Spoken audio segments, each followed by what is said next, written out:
always said, once a giant, always a giant. For me, it's only a giant.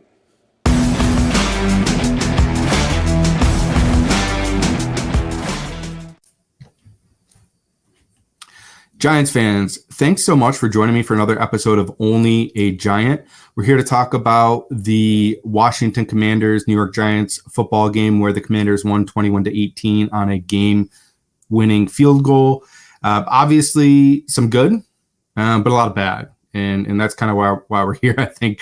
It's always been something where, especially as a Giants fan, we haven't been able to get over the hump to say that we're competitive with the Dallas Cowboys, even though they lost Sunday, or the Philadelphia Eagles, quite honestly. So we've always kind of been in that third place in the division, but we've always kind of been able to say, hey, at least we're not the Washington Commanders. Now, granted, a lot of that had to do, for me personally, with Ron Rivera. I thought he was a horrible coach, a horrible decision maker, horrible GM. Obviously he wasn't the GM, but he had a lot of say, I think, in what they did there. But I'm starting to have the feeling that maybe we're just the bottom now. We're the fourth team in this division. Now, I'm not settling for that. I'm hoping for better than that. We're 0-2. They're 1-1. We still obviously have another game against them. And I think we're still better than them. I'm not, you watch that game and offensively, the big problem in that game was the defense. And we'll get into that a little bit more, but I didn't come out of this game thinking that the Washington Commanders were better than us. I came out thinking, wow, our defense is horrible. And that's what I came out of this game thinking. Now, obviously, everyone wants to get on Brian Daboll right now about the whole kicking fiasco. There can be some blame there, sure, with, being an open roster spot there. But ultimately, for me, the head coach has so many other things he's doing. He's delegating. He's listening to the people around him. He's being told Graham Gano's good. Medical staff, Graham Gano's good. Graham Gano himself, Graham Gano's good. And what are you going to do?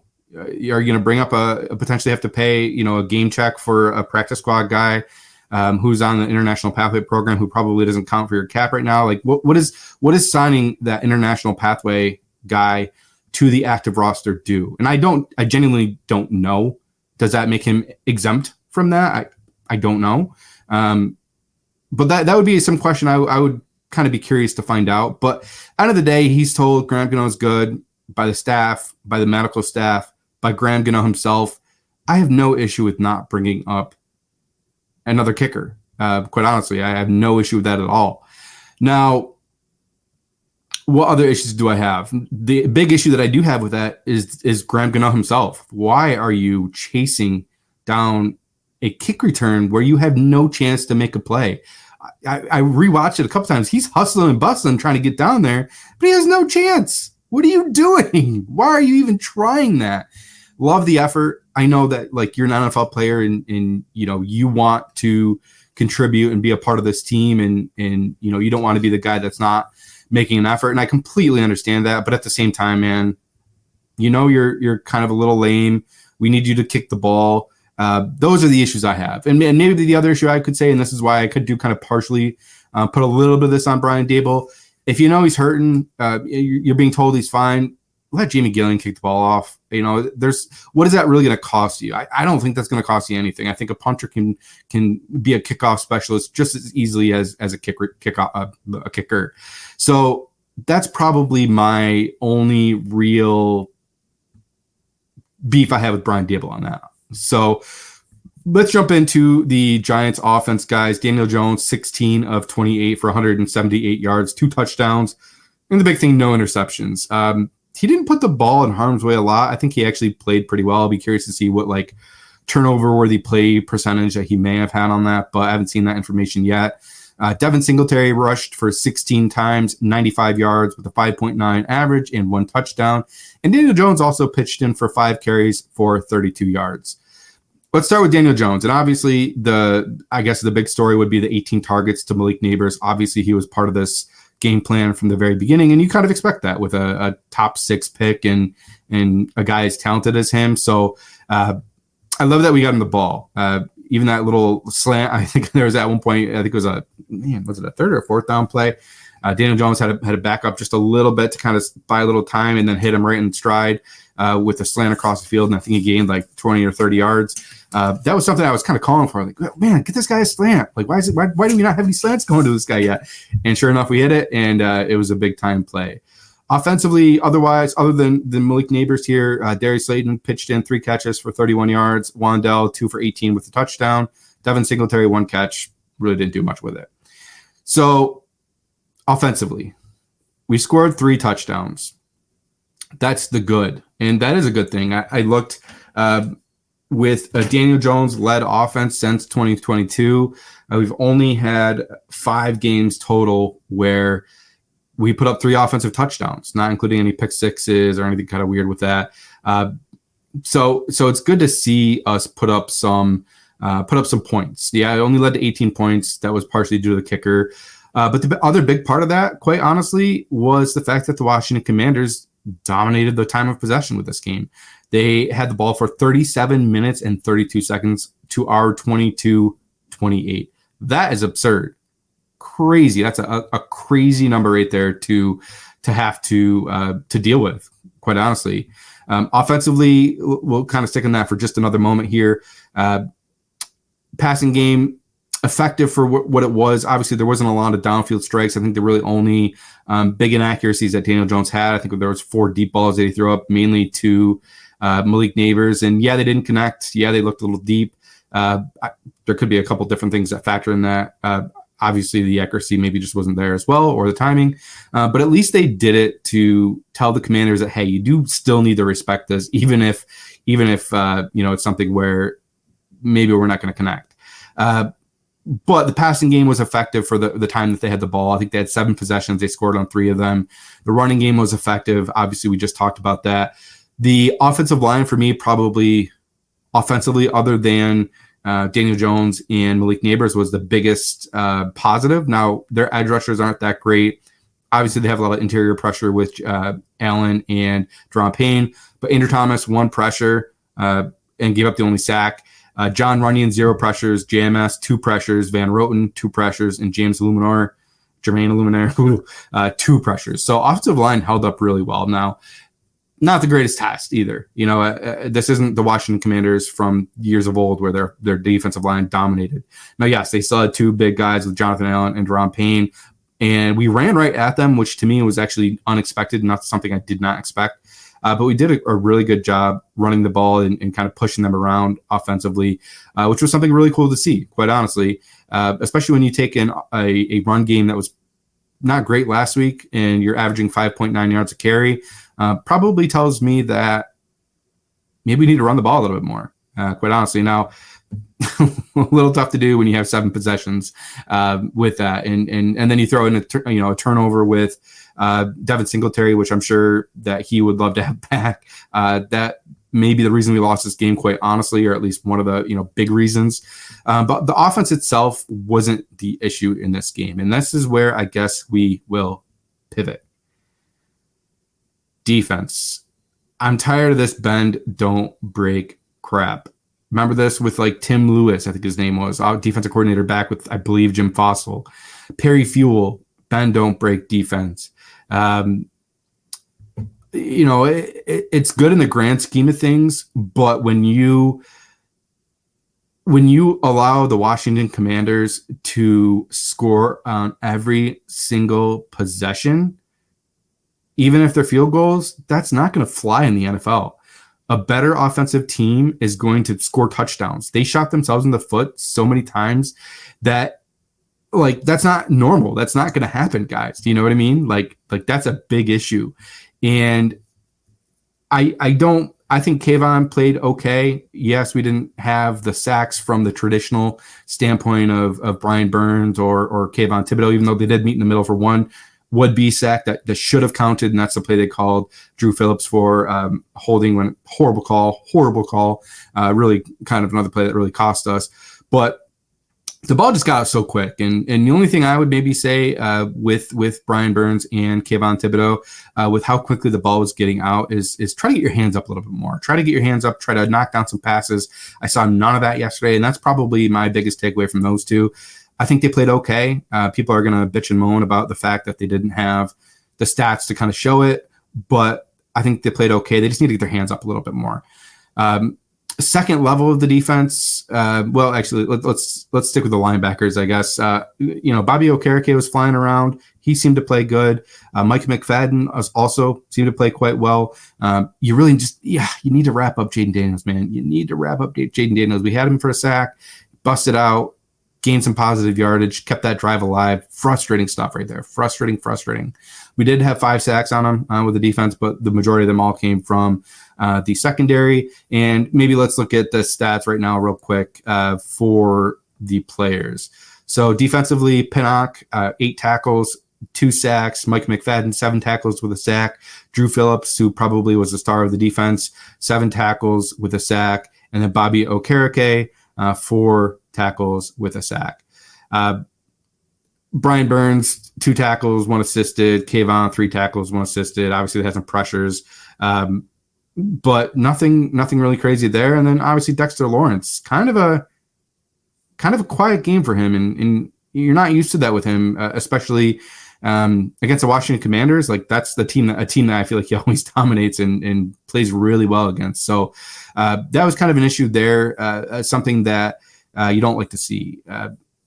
Offensively for the Commanders against our defense, they converted third downs at 7 for 14, 50%. That's a high percentage. I guess on the flip side, we were 4 for 8, but obviously they dominated the time of possession. They established drives. They kept a quick game moving. And I think that was my biggest thing with this defense with Shane Bowen is you have to adjust at some point. I like the bend don't break defense in a box, but you have to be able to adjust, and we just never did.